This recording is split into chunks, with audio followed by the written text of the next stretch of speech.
tardes, señoras y señores, otra vez con ustedes en Cuaderno de Maestra. Hoy es día 18 de mayo y ahora estoy grabando el informativo del programa que verán ustedes dentro de 2 o 3 horas, no llega a 3 horas, cuando demos el último toque a nuestra edición. Esperamos que lo disfruten.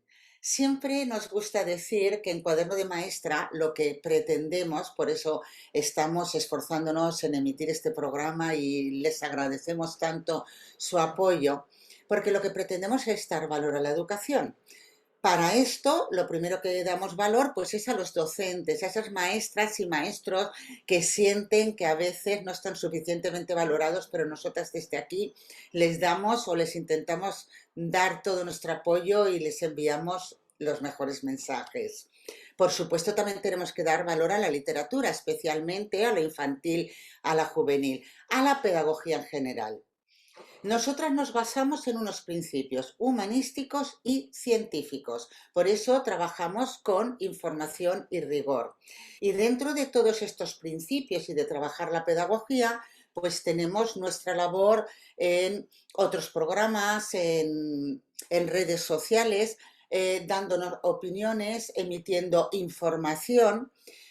Ahora, desde hace unos meses, casi un año, Cuaderno de Maestra está inscrita dentro de Wikipedia.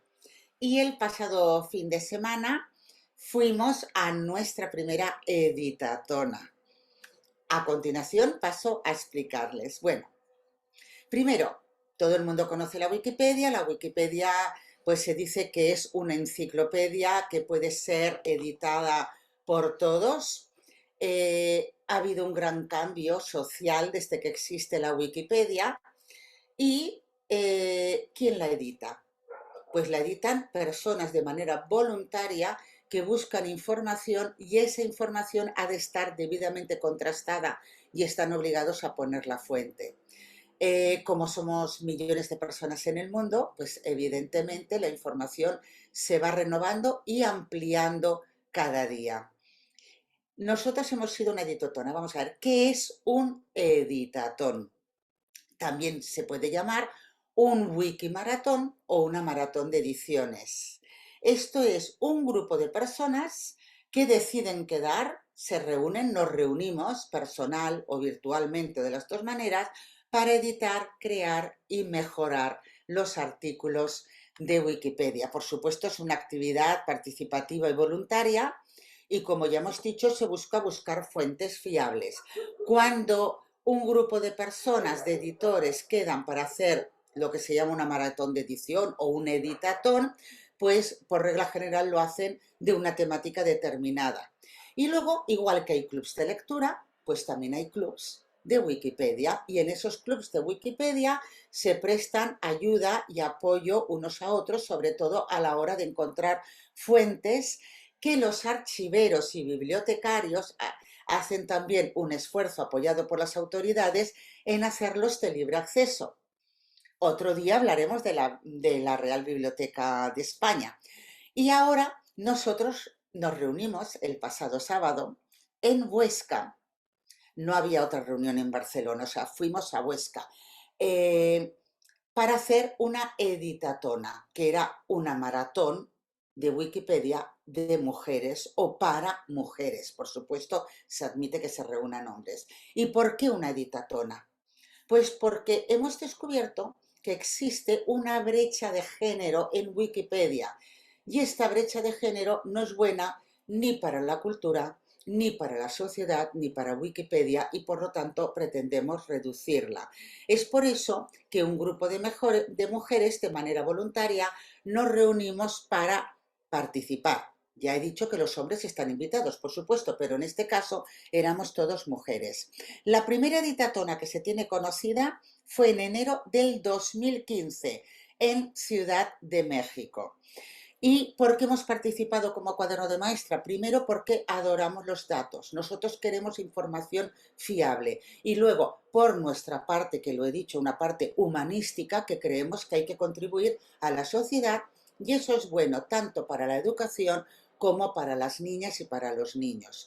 ¿Y qué datos hemos manejado? Pues miren ustedes, son datos que llaman la atención, porque de toda la Wikipedia solo hay un 13% de mujeres que la documentan. Evidentemente, si cada 100 personas pues hay 13 mujeres que se dedican a documentar libremente a la Wikipedia y el resto pues serían 87 hombres, esto se traduce en que en la Wikipedia únicamente un 20% de las biografías son sobre mujeres. Pero además, ese 20% que son sobre mujeres no abarcan todos los campos, sino que abarcan sobre todo el mundo de la imagen, es decir, donde más fama tiene la mujer es en un mundo como puede ser de la moda, de la fotografía, del arte, o sea, todo es imagen. Hay pocas escritoras, pocas ingenieras, pocas científicas. Así no podemos dar un buen modelo ni a las niñas ni tampoco a los niños. Tienen que tener un modelo en el cual reflejarse. Además, pues en muchas ocasiones cuando alguien busca personas nacidas en Barcelona, científicos nacidos en tal año, que también se puede hacer esa búsqueda en Wikipedia, no encuentras mujeres y parece que no las hay. A verlas, haylas. Hemos estado comentando, bueno, la maratón de Ditatona fue gracias a las bibliotecas de Huesca. Hay otras, yo he visto, hay una página web que se llama Editatona, hay en Madrid, hay en Murcia, hay en muchos sitios. No hemos encontrado en Barcelona y por eso nuestro desplazamiento fue a Huesca. Entonces, lo primero que se ha intentado averiguar de una manera científica es por qué las mujeres no editaban tanto en la Wikipedia. Entonces hemos visto que la industria, cada vez que habla de informática, siempre emite siempre emite imágenes de hombres y cuando no son hombres son niños. Si ustedes buscan cualquier tema de informática y buscan la imagen, son imágenes de hombres, de niños y de ordenadores. Por lo tanto, la industria ignora a la mujer y a su representación. Esto tenemos para empezar. Luego nos preguntamos por qué las niñas no estudian ingeniería. Luego también la Wikipedia es algo relacionado con el tiempo libre. Y hay un problema vinculado con la falta de tiempo libre en la edad en que hay más voluntarios de Wikipedia, que es de 30 a 50. Por último, también hemos descubierto que los hombres tienen una mayor relación lúdica con la pantalla, es decir, cuando llegan a casa no solo utilizan la pantalla del ordenador para trabajar, sino también de una manera lúdica para divertirse o para entretenerse. Y la mujer no tiene tanto tiempo. A esas edades hay muchas multitareas que les impiden relacionarse lúdicamente. Entonces, nuestra acción era que era preciso romper esa representación que no conviene al mundo de la enseñanza, que no conviene a la sociedad, que no conviene a las mujeres ni a los hombres y sobre todo no conviene a las niñas, pero tampoco a los niños porque deben de tener también una buena imagen. Y para romperla había que dar más espacio no solo a las mujeres, sino también a los docentes, que salen muy poco en Wikipedia, a la literatura infantil, que tampoco es tan valorada, y a los niños en general. ¿De acuerdo? Y bueno, esta es la noticia que tenemos para hoy y que les seguiremos comentando.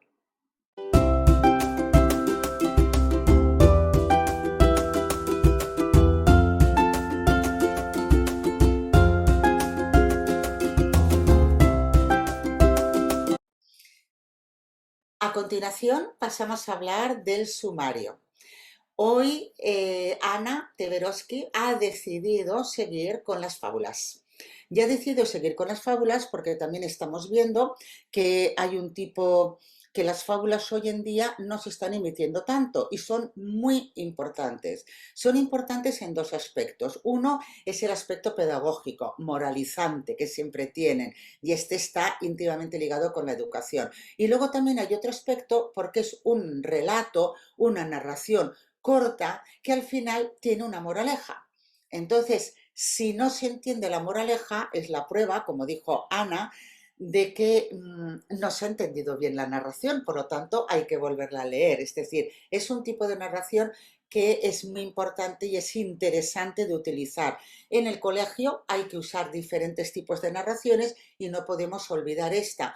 Y creemos que últimamente ha habido algún malentendido que se está olvidando. Si ustedes tienen más interés por las pues por este tipo de narración, les recomendamos que en el programa 13 de esta segunda temporada, hace 2 programas, estuvimos hablando de sus orígenes, de los orígenes de la fábula y nombrando algunos fabulistas, y también estuvimos hablando de la cigarra y la hormiga como un ejemplo.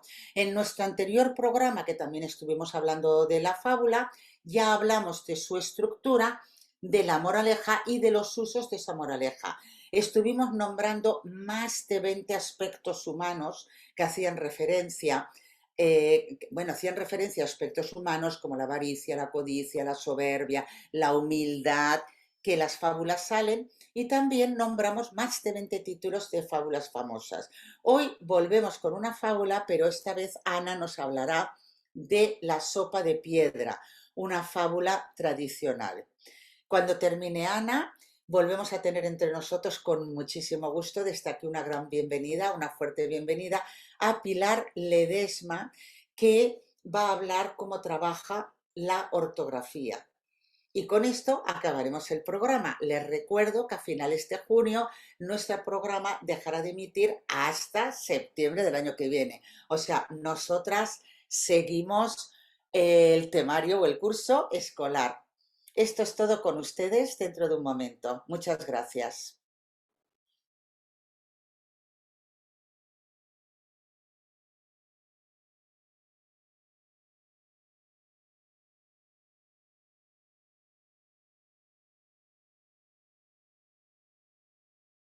De un de una cuento fábula que se llama Una sopa de piedra, y es una, digamos, un relato muy conocido en toda esta zona mediterránea, por lo menos en Galicia, en Portugal, en Navarra, aquí también, en Cataluña, o sea que es bastante conocido. Esta versión es de Anaïs Bochelard, de Editorial Corimbo, de 2001. Y es muy bonita. Y entonces aquí tenemos el dibujo y después podemos ver más dibujos cuando visionemos la sesión. El resumen es que una noche muy fría de invierno viene un lobo cargado con un saco y se acerca al pueblo de los animales. Tiene frío y tiene hambre. Toca la puerta de la casa de la gallina y la gallina se espanta, pero el lobo la convence de que la deje cocinar una sopa de piedra. La gallina curiosa le deja hacer. Algunos vecinos preocupados se acercan a ver si todo va bien. Vienen el cerdo, el pato, el caballo y otros animales vecinos curiosos por la situación. Todos proponen agregar hierbas y verduras a la sopa de piedra. Acabó resultando deliciosa. Los animales cenan juntos. Cuando acaba la cena, el lobo marcha llevándose su piedra en el saco y dejando ver un cuchillo puntiagudo. Otra noche irá a llamar a la puerta del pavo. El paratexto de este texto aparece un lobo con un gran saco. El aspecto del lobo es de un viejo, pero la mirada sigue siendo de un lobo astuto. Y la autora es Anaïs Bochelard, como ya dijimos, y es una autora de libros infantiles que es francesa y que aquí en España se han traducido al catalán y al castellano unos cuantos de sus libros.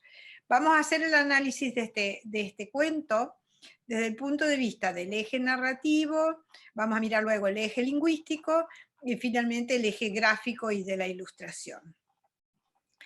Desde el punto de vista del eje narrativo, la construcción del relato es una narración clásica. La estructura clásica se compone del personaje principal, que es el lobo, y que convence a la gallina, y sucesivamente se van incorporando el resto de animales. Llega el cerdo, luego los otros animales, etc. La situación inicial es un pueblo de animales que viven todos muy tranquilos y todos son muy buenos vecinos. Hay un desequilibrio, es decir, en una noche fría de invierno llega el lobo solicitando ayuda para hacer una sopa de piedra. A las acciones para superar las dificultades, la visita de los animales que se prestan al juego de hacer la sopa de piedra, pero para ayudar básicamente a la gallina. La situación final es que el lobo se marcha tranquilo, en el relato textual no aparece ningún peligro, sin embargo, en la imagen se muestra un gran cuchillo y la visita del lobo sugiere al pavo que no todo ha sido tranquilidad, digamos. El sistema de personajes está compuesto por las relaciones entre ellos. Hay un protagonista que es el lobo, está viejo y está sin dientes, pero sigue dando miedo, más en el dibujo que en el texto. Los personajes secundarios son la gallina, que es la más importante, y todos los otros animales que viven junto de vecinos. El tiempo de la construcción es lineal, dura todo solamente una noche y acaba en un día, y los parámetros del espacio juega con la parte luminosa, son la cocina de la casa de la gallina. Respecto a la enunciación, quién habla y a quién habla, hay un narrador que relata la historia y los personajes que van entrando, digamos, con la palabra en el discurso directo. El lenguaje, hay verbos de discurso, hay una variedad muy grande de verbos de discurso que dice, pregunta, responde, etc. Y otras modalidades de verbo que son duda, se preocupa, suspira, recita la receta, etc. El vocabulario es un vocabulario de narración con discurso directo, el léxico son los verbos declarativos, es bastante variado, y el registro de la lengua es lenguaje para niños, es infantil. Utiliza el diálogo, el narrador va de la lengua del cuento al registro infantil. Respecto al tiempo de la narración, todo se desarrolla en tiempo presente, como si fuera una descripción de lo que pasa ante nuestros ojos. Hay onomatopeyas, por ejemplo, el toc-toc de la llamada a la puerta de la gallina. En relación a las imágenes, tenemos que decir que la imagen está de fondo, los textos están junto a la escena, la relación texto-ilustración es de complementariedad, pero en algunas páginas la ilustración dice más que el texto, sobre todo al final. La tipografía es de una caligrafía tradicional para todo el texto y los valores que se transmiten, porque por eso lo pusimos dentro de la fábula, son en relación con el mundo a través del tema de la comida, la vecindad, la convivencia y el miedo al extraño. Presenta estos temas que son infantiles, miedo, hambre, juego, humor, etc.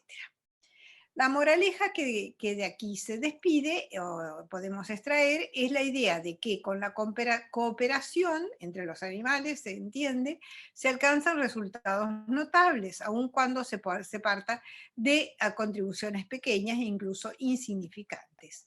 Esta es la fuerza milagrosa que tiene el compartir. Cada uno de los animales que participan pueden entrar en este compartir. Sobre lo oculto y lo no oculto, aquí hay un juego porque está la intención del lobo, pero está la respuesta de engaño de los otros animales. Hablar de teoría de la mente en este contexto es adecuado porque efectivamente tenemos un problema de qué piensa, qué hace, qué dice el lobo, qué piensa que hace la gallina, el puerco, el caballo, etc. Entonces se puede reflexionar sobre, no solo sobre el texto, sino sobre lo que sugieren las imágenes, por ejemplo, qué sugiere por qué el lobo lleva ese gran cuchillo. Podemos hacer inferencias sobre el lobo, los niños la pueden hacer porque estas inferencias forman parte de la cultura literaria de todos los cuentos, y los atributos y comportamientos estereotipados con respecto a los personajes. El lobo es depredador, astuto, con malas intenciones, la gallina es la víctima, el pretexto, es la sopa de piedra, la intención, el del lobo necesariamente es hacer una sopa de gallina, más que una sopa de piedra, pero no puede conseguirlo. Los niños confían no solo en las inferencias culturales, sino también en los índices específicos del álbum, que son las ilustraciones. Vemos las costillas del lobo, no está bien alimentado en el dibujo, ¿no? Sin embargo, hay otras pistas contextuales, como la contradicción entre la hipótesis, solo quiere comer sopa de piedra, y no tiene muchos dientes, pero en realidad su intención es otra. Se puede hacer inferencias acerca de lo que se dice y lo que se quiere decir. relacionando el texto con las ilustraciones y con el conocimiento cultural de la situación. Este es un cuento que es muy interesante de trabajar con niños desde primero, pero básicamente para segundo y terceros cursos de primaria, y sobre todo trabajar el tema de las inferencias, que como tú bien sabes, Pili, es algo que no siempre se hace en las escuelas, o se piensa que se puede hacer fácilmente y no siempre es tan fácil. En este caso, el juego entre el texto y la ilustración, más el conocimiento que todos tenemos sobre los cuentos de lobo, pueden dar lugar a ese tipo de inferencias. Bueno, esto es lo que quería explicarles sobre una fábula más y ya está.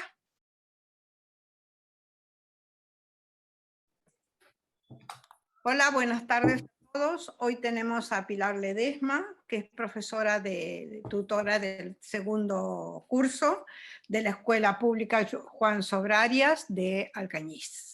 Pilar ya ha estado con nosotros y ha hablado de la selección de libros y del trabajo de lectura que ella lleva en clase. Esta vez nos hablará de ortografía, un tema que mucha gente tiene interés en conocer y que mucha gente encuentra de que es una cosa difícil de aprender, pesada, de que los niños no tienen buena ortografía. Y bueno, la experiencia de Pilar nos muestra de que puede llegar a ser un tema de aprendizaje muy divertido y muy, digamos, estimulante para los niños.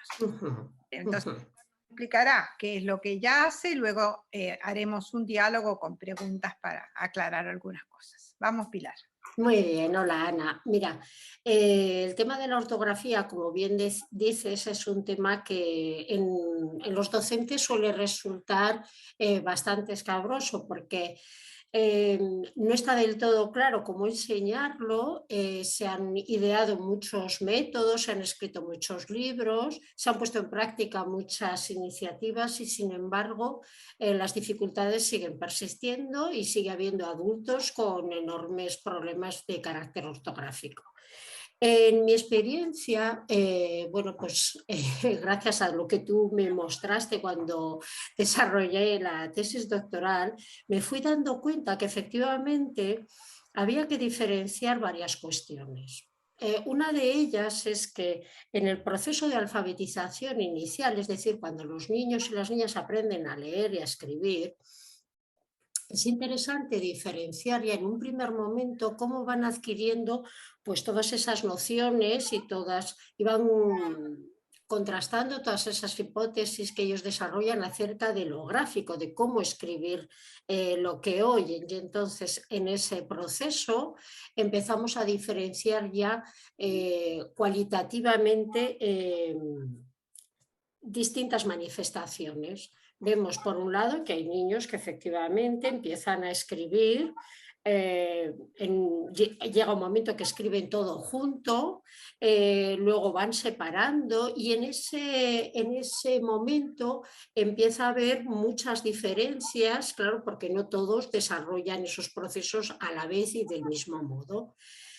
¿Qué nos encontramos? Pues que hay diferencias que se deben más a culminar o terminar de desarrollar ese proceso gráfico y hay otras que tienen que ver ya con el proceso ortográfico. Cuando una criatura, pues observamos que ya esas cuestiones relacionadas con escribir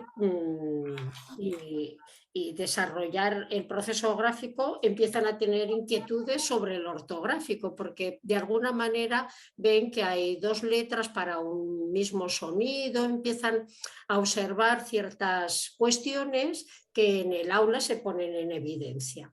Eso por un lado, distintos niveles, distintas adquisiciones y distintas manifestaciones. No es uniforme todo en la clase.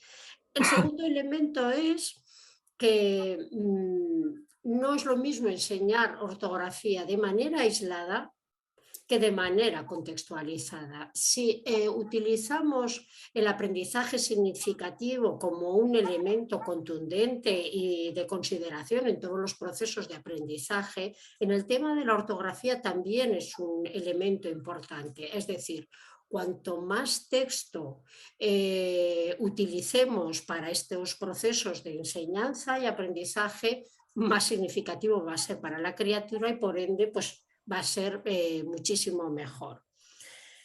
Otra cuestión que yo he ido dilucidando es que hay distintos tipos de errores ortográficos. No podemos meter toda la ortografía en una bolsa. Es un niño que comete muchos errores, es un niño que no comete. Sí que es verdad que luego cuando se es adulto hay gente que es muy proclive a hacer muchos errores y hay gente que ya no comete errores ortográficos. Pero en este proceso que estamos hablando y en este momento del aprendizaje, en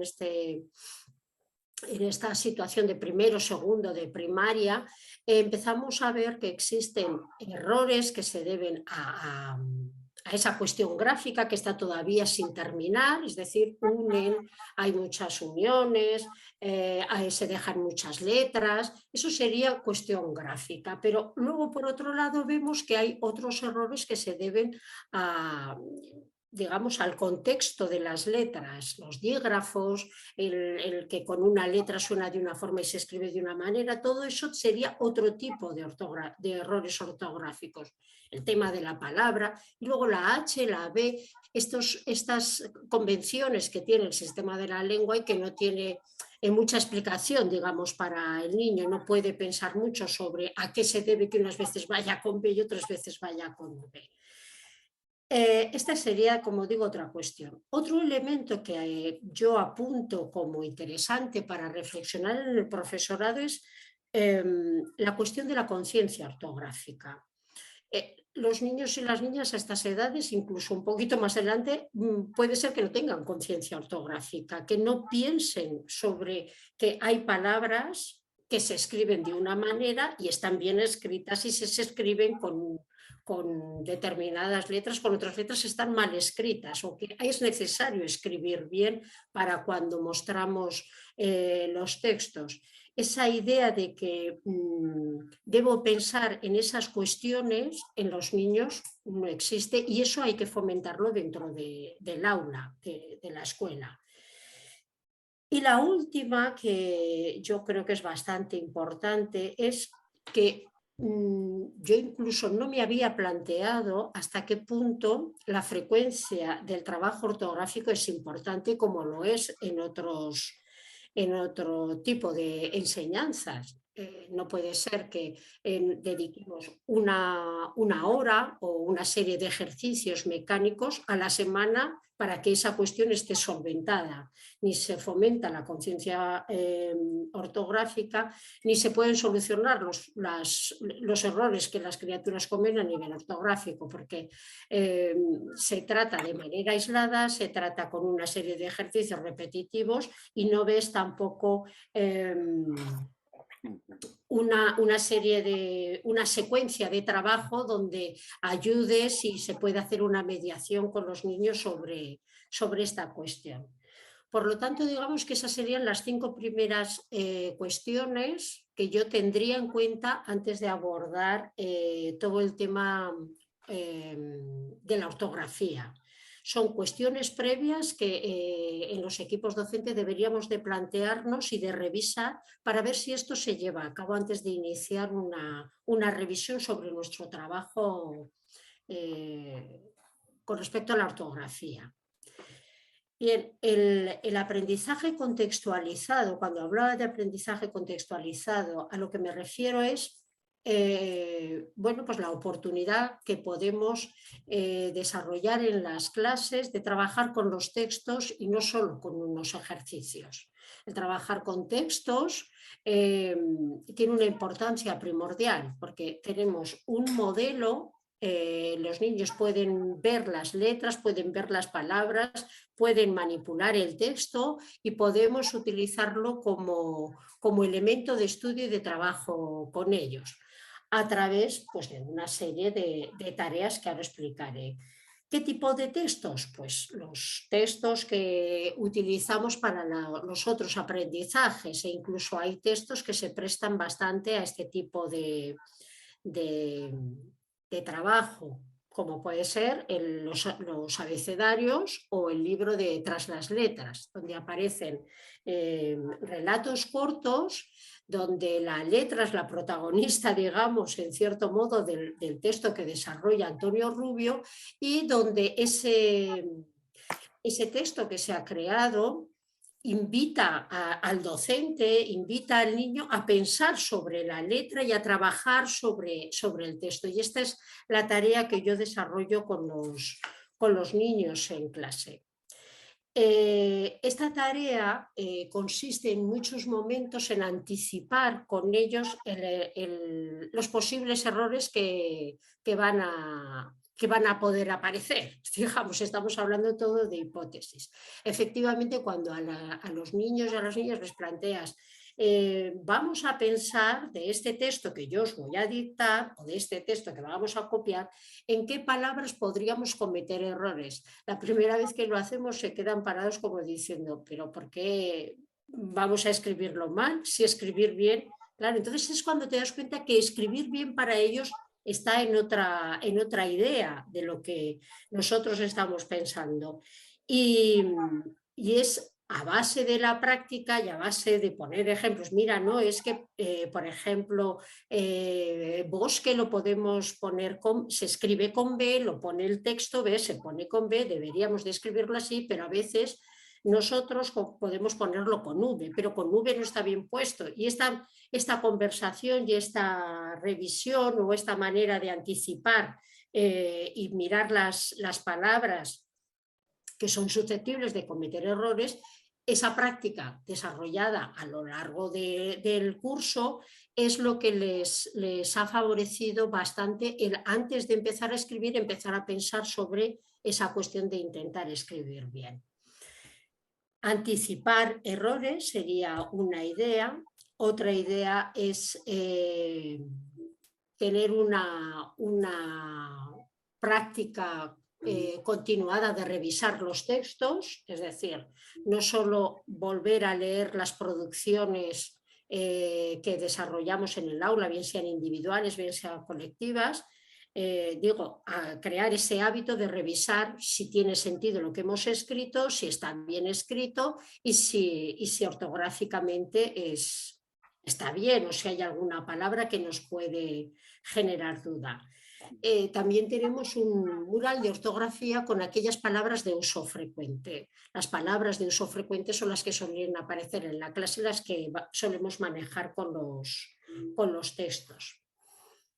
Y hay otro tipo de tareas que hacemos asociadas a la ortografía. Pues hablamos de aquellas palabras que se escriben igual que la que estamos, por ejemplo, tratando. Salen familias de palabras, es decir, tareas de carácter morfológico o a veces gramatical que se asocian a esa cuestión de ortografía. Y finalmente tenemos semanalmente, pues bueno, hacemos como una autoevaluación o una evaluación grupal donde planteamos cómo ha evolucionado el grupo, cómo ha evolucionado cada niño, si ha intentado hacer bien las cosas, si se ha fijado un poco en la ortografía, si ha ido revisando para reforzar de alguna manera ese desarrollo de tareas más metacognitivas o metalingüísticas. Así pues, trabajamos sobre los dictados, la reescritura o la copia, sobre una descripción, hacemos pues a veces sobre la lectura que estamos desarrollando, pues un análisis a lo mejor de los personajes y vamos anotando cosas en la pizarra. Esto sería, digamos, en resumen. Luego en el PowerPoint ya las personas que les interesen podrán ver los ejemplos de las tareas. Y bueno, si quieres, Ana, puedes preguntarme lo que consideres.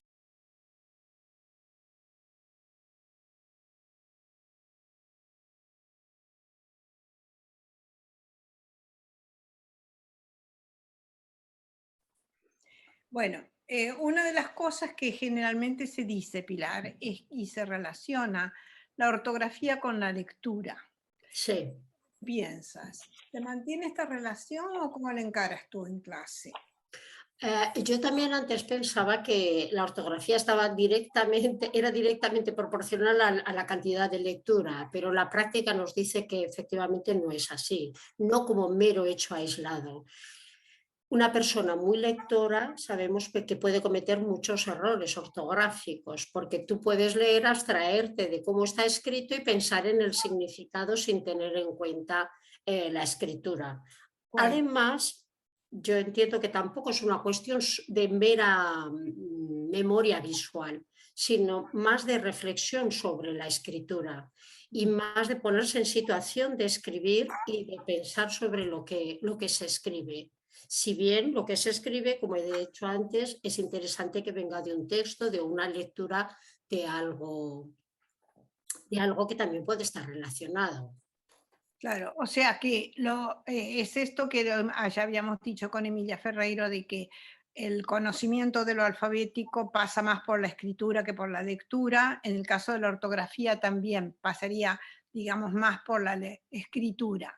Yo entiendo que sí. Que además yo creo que, no sé si convienes conmigo, hay una carencia importante de Beatriz, escritura en sí, la escuela. sí, sí, sí, efectivamente.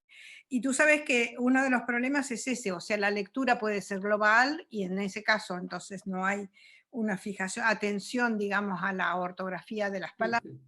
En cambio, la escritura siempre es analítica, es letra por letra, o sea que no puedes, ¿no? No puedes Sí, el procedimiento, ¿no? exacto, no puedes eludir el pensar sobre lo que estoy escribiendo. Sí, sí. En clases con frecuencia se trabaja también poco la relación entre lectura y escritura. En Ujú. ortografía, ¿tú cómo lo ves?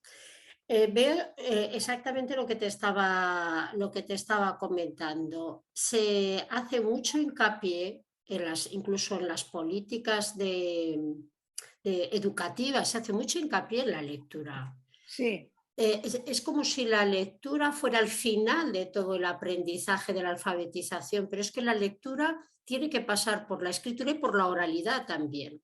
exactamente, sí. Entonces, claro, la cuestión es que si ellos escriben por un lado, leen por otro lado y hacemos conversaciones por otro lado, esto es lo que es un trabajo que yo creo que genera mucha desilusión porque no ves resultados, sigues viendo los mismos problemas de expresión, de comprensión, de ortografía y la experiencia que yo he vivido y mis compañeras de nivel han vivido durante estos 2 años es que efectivamente ah, ahora encontramos un grupo importante de niños y de niñas que apenas cometen errores importantes de ortografía.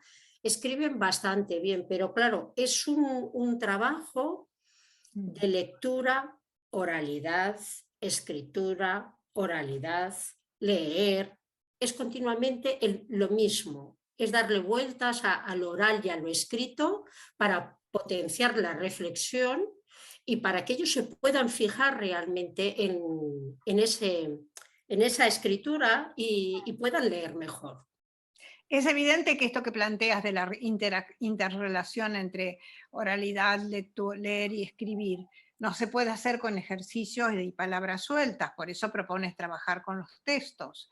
¿Crees que hay una ortografía de los textos que es específica y que no la puedes encontrar en las palabras sueltas? Hmm. A ver, yo entiendo que el trabajar de esta manera lo que favorece es entender el uso de la lengua y entienden por qué y le dan sentido a la ortografía. De la otra manera, pareciera como si estuviéramos trabajando ejercicios aislados del sistema de la lengua. Es como si estuviéramos en un laboratorio, coges dos cositas, las analizas, pero no sabes la finalidad, ni sabes dentro de todo el sistema para qué está eso. Aquí es al revés, partes de un texto, el texto está dentro de un libro del texto hablamos y comprendemos y luego vemos cómo está escrito y además produces el texto.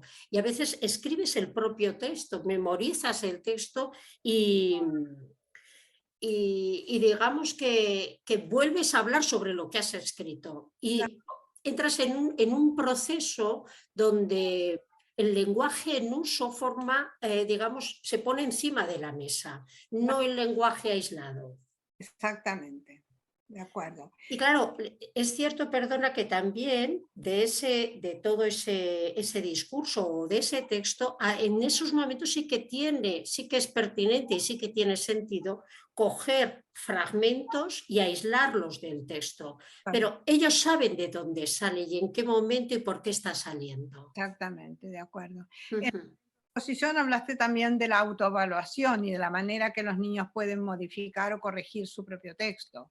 Sí, sí, este proceso también es muy interesante porque en tanto en cuanto ellos son conscientes del valor que tiene la ortografía, van a saber, digamos, empezar a controlar su propio proceso. O sea, decir autoevaluación es muy difícil en un niño porque tiene que tener unos referentes sobre los cuales valorar su proceso. Claro. Claro, en este caso es aparecen bastantes palabras de uso frecuente, aparecen situaciones que se repiten. Entonces, empezar a escribir con mayúscula, el utilizar después del punto la mayúscula, lo hemos utilizado tantas veces que sí que es un referente para que luego la criatura pueda decir, ojo, pues esta vez sí que me he dado cuenta o esta vez no me he dado cuenta. No tiene que ser siempre positivo que no cometo falta, sino si yo estoy dándome cuenta de si eso lo hago, no lo hago y si tengo intención de enmendarlo para mejorar. Bueno, otra cuestión es la relación entre ortografía por un lado, lectura y vocabulario. Se dice que el que más lee tiene mejor vocabulario y el que tiene mejor vocabulario tiene mejor ortografía y más capacidad de lectura y de interpretación. Y es como una relación entre el huevo y la gallina, ¿no? ¿Qué es primero? Porque Pues esto es difícil porque ya hay que ir viendo un poco la cuestión que tú nombras de alfabetización emergente. Ya habría que ver qué cantidad de predisposición, entre comillas, tienen estos niños a entender los textos. Entonces, claro, hay criaturas que dices, no cometen casi faltas, pero coincide que son niñas y niños con ambientes letrados muy importantes, con familias que leen, o sea, viene todo como bastante hilado. Cuando ya llegan a clase, esas criaturas, pues es que están más familiarizadas con los textos, los textos son más significativos en su vida y, claro, también tienen un montón de vocabulario que no les despista en ese discurso que están escuchando. Y por lo tanto, a la hora de escribir, es que está todo enlazado, obviamente está enlazado. en el caso de los temas académicos, digamos, por ejemplo, de ciencias naturales o de historia, hay, digamos, palabras, vocabularios específicos. En este caso, ¿lo trabajas especialmente? Porque puede dar lugar a todo lo que es la etimología, la morfología, como mencionabas. Es que viene a cuento porque cuando ya trabajamos, yo estoy dando solo lengua y literatura en las dos clases, pero qué duda cabe que aparecen textos híbridos donde aparecen contenidos de ciencias, a lo mejor a colación de un texto literario. Esto sí que lo vemos, o en el caso en el que yo qué sé, pues en tercero o en cuarto alguna vez he sustituido para dar clases de ciencias o clases de sociales, qué duda cabe que cuando reflexionas sobre el significado de las palabras, sobre cómo están escritas, salen las cuestiones etimológicas, morfológicas y también es una buena introducción para el conocimiento y el aprendizaje de los niños. Muy bien. De acuerdo, Pilar. Me parece que esas eran las preguntas que me parecen interesantes. Ujú. Efectivamente, en los textos más académicos es donde puede haber como más dificultades. Y Exacto. muchos diccionarios enciclopédicos para niños que se pueden consultar. Ujú. Okay. E incluso el hecho de ir elaborando glosarios en clase Exactamente. esta es una actividad también muy interesante porque yo creo que también hay un cúmulo de palabras de uso frecuente alrededor de las ciencias, incluso más concentrado porque va por unidades temáticas, por proyectos o por el trabajo que desarrolla el docente. Y yo creo que en ese desarrollo el tema de la ortografía tiene que formar parte de la reflexión sobre el conocimiento del área. Quiero decir, cuando estás dando yo qué sé, un tema sobre animales o sobre cualquier otro tipo de física o química, el pensar en el significado yo creo que debe ir asociado a cómo se escribe porque buena parte de la ortografía te va a ayudar a entender. Exactamente. Ujú. Muchas gracias. Muy Seguimos. bien. Vale. Muy bien. Besico, adiós.